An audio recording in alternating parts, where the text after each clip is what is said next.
In late 1942, while soldiers fought and died across Europe and the Pacific, a German industrial engineer named Heinrich Vogel was sent on a mission that seemed unimportant compared to battles and tanks. He was not sent to the front lines. He carried no weapon. His task was observation. Germany believed wars were decided by superior machines and brave soldiers, but Vogel was ordered to study American factories. When he entered a massive vehicle plant in Detroit, he immediately felt uncomfortable. The air was loud, hot, and chaotic. Machines slammed metal without pause. Conveyor belts moved endlessly. Workers shouted instructions over noise. Nothing felt calm. Nothing felt precise. German factories were quiet, disciplined, almost ceremonial. This place felt uncontrolled. And yet, despite the disorder, vehicles kept emerging, one after another, without interruption. Vogel realized he was not looking at chaos.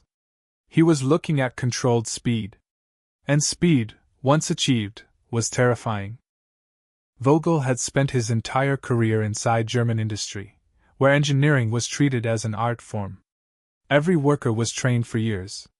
Every component was measured, polished, inspected, and re-inspected. German machines were expected to last decades. They were built to be admired.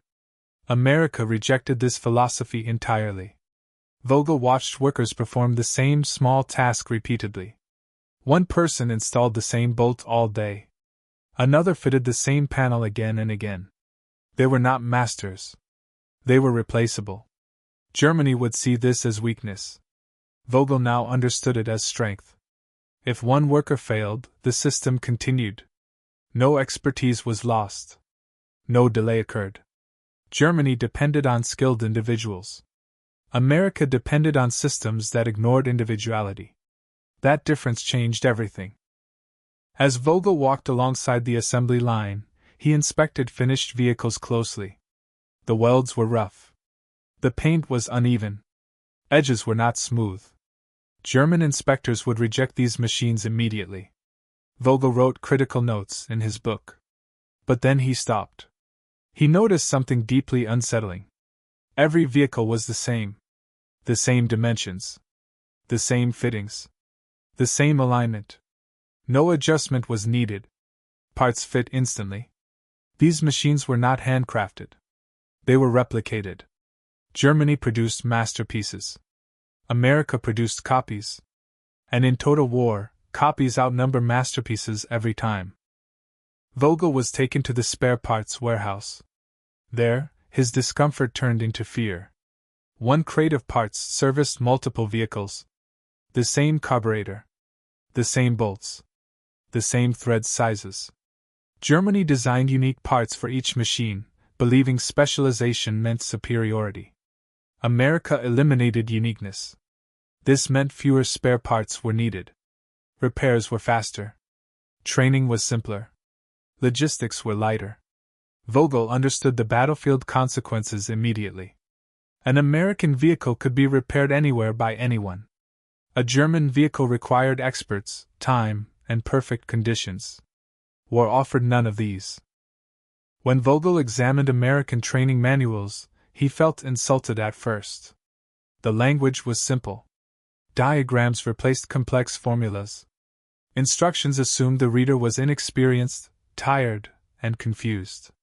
German manuals assumed discipline, intelligence, and technical knowledge. America assumed reality. Instead of demanding soldiers rise to machines, American engineers lowered machines to soldiers. Vogel realized this was not disrespect. It was strategy.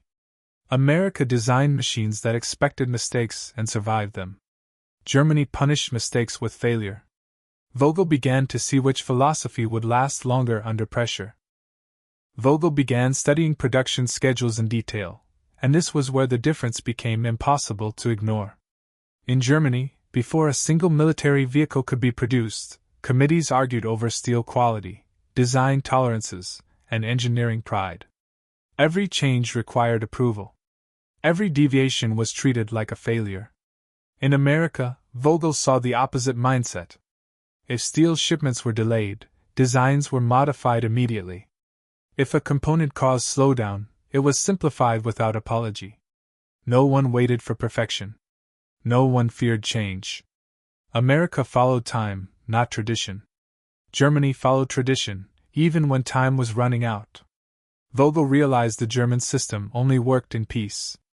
The American system worked in chaos. And war was nothing but organized chaos.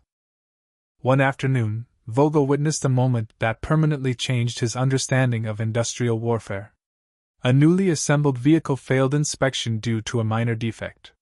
In Germany, such a machine would be repaired, documented, and studied. Here, it was removed from the line and destroyed. Production did not stop. No one argued. No one hesitated. Vogel felt shocked. To Germany, machines were valuable objects. To America, machines were temporary tools. America calculated loss differently. Replacing a machine was faster than fixing it. Momentum mattered more than material. Vogel understood that emotional attachment to equipment slowed decision-making. America had removed emotion from production. And emotion, he realized, was a weakness in total war. Standing outside the factory at the end of the day, Vogel watched endless trains loaded with vehicles roll away toward ports and bases.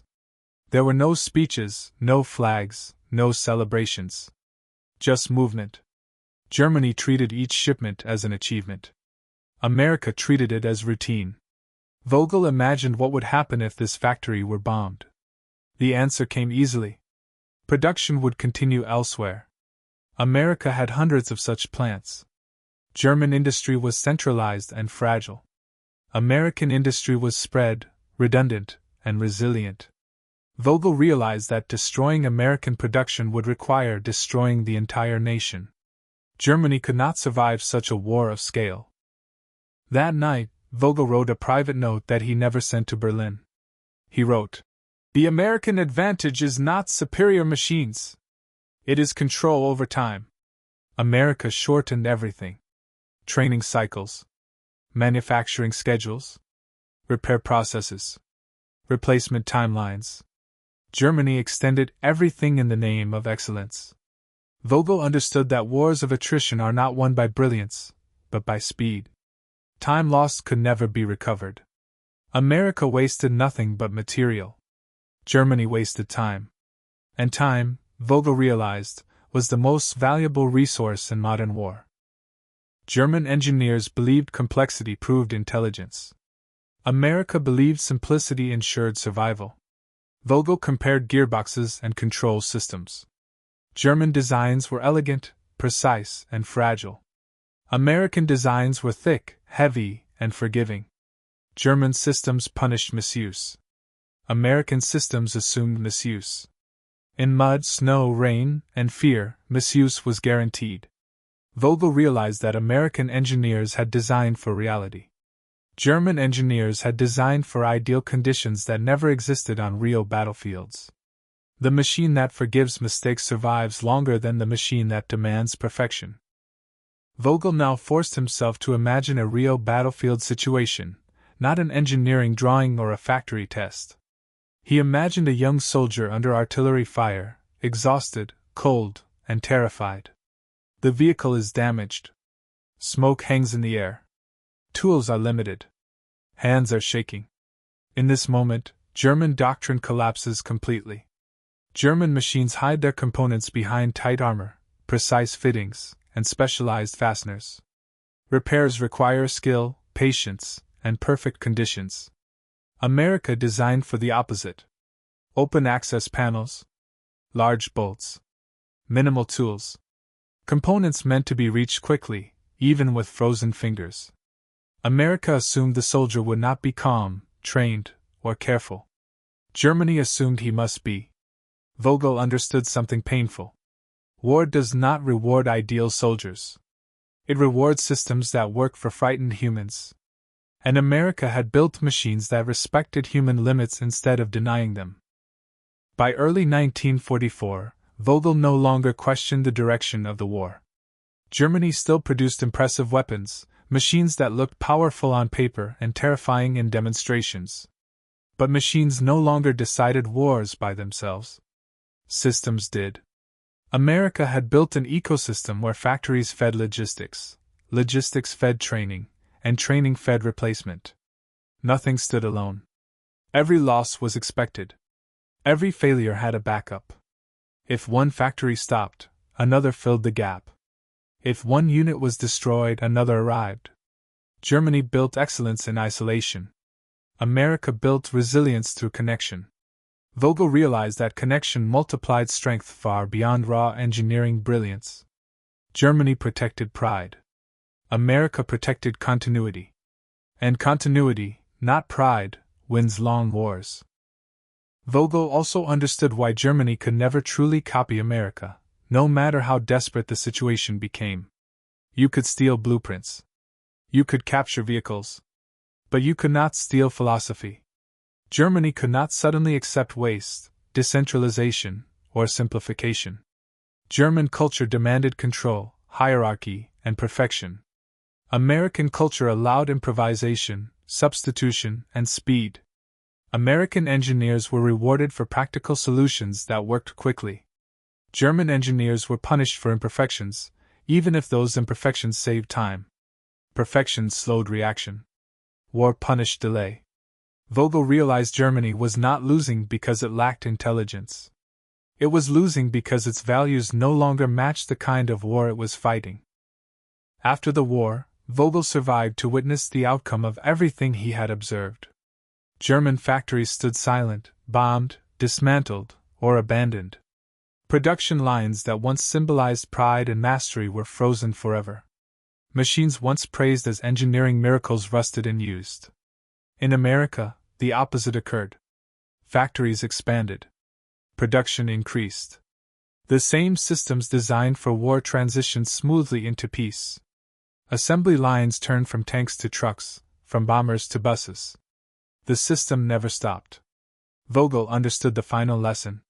The side that can build endlessly does not just win wars. It shapes the future that comes after them. That lesson remains alive today, far beyond the battlefield. In modern war, in technology, in business, and in global power, perfection is no longer enough. The world does not reward the most brilliant design. It rewards systems that survive failure and continue forward. Germany asked, "How do we build the best machine?"